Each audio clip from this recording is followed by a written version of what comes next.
रामेत गोकुलगते प्रमदा प्रसक्ते होतानुपेत यमुना दमने मदान्धे स्वैरं समारमति सेवकवादमूढो दूतं ययुङ्क्त तव पौण्ड्रकवासुदेवः नारायणोऽहमवतीर्णैहास्मि भूमौ दत्से किल त्वमपि मामकलक्षणानि उत्सृज्यतानि शरणं व्रजमामिति त्वां दूतो जगाद सकलैर्हसितः सभायां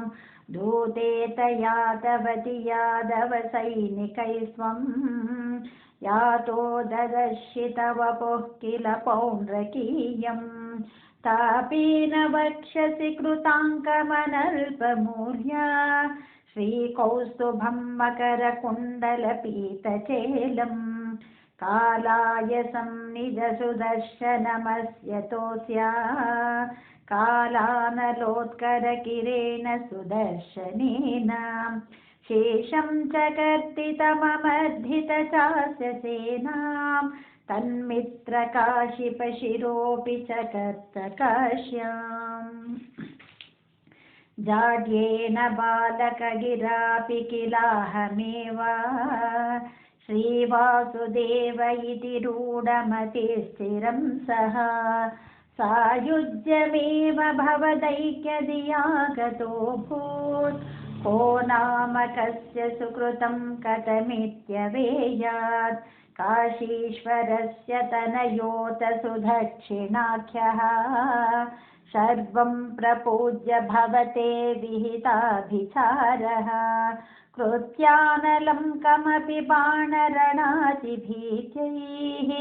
भूत्यैकतञ्चन वृतैः सममभ्यमुञ्चतु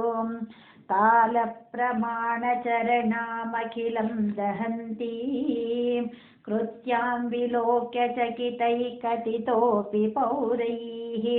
दूत्योत्सवे किमपि नो चलितो विभो त्वं पार्श्वस्थमाशु विससज्जितकालचक्रम् अभ्यापतत्यमितधाम्नि भवन्महास्त्रे हाहेति विधृतवती खलु घोरकृत्या रोषास्तु दक्षिणमदक्षिणचेष्टितं पुप्लोषचक्रमपि काशीपुरीमदाक्षीत्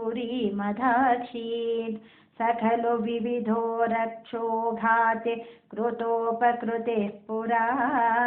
तव तु कलया मृत्युं प्राप्तुं तदा कलातां गतः नरकसचिवो देशक्लेशसृजन्नगरान्तिके झटिति हलिना युध्यन्नद्धापपाततलाहतः साम्बं कौरव्यपुत्री हरणनियमितं सान्त्वनार्थी कुरूणां यातस्तद्वाक्यरोषोद्धृत करिनगरो मोचयामास रामः ते घात्याः पाण्डवैरिति यदुकृतनां नामुचस्त्वं तदानीं तन्त्वां दुर्बोधलीलं पवनपुरपते तापशान्त्यै निषेवे रामे।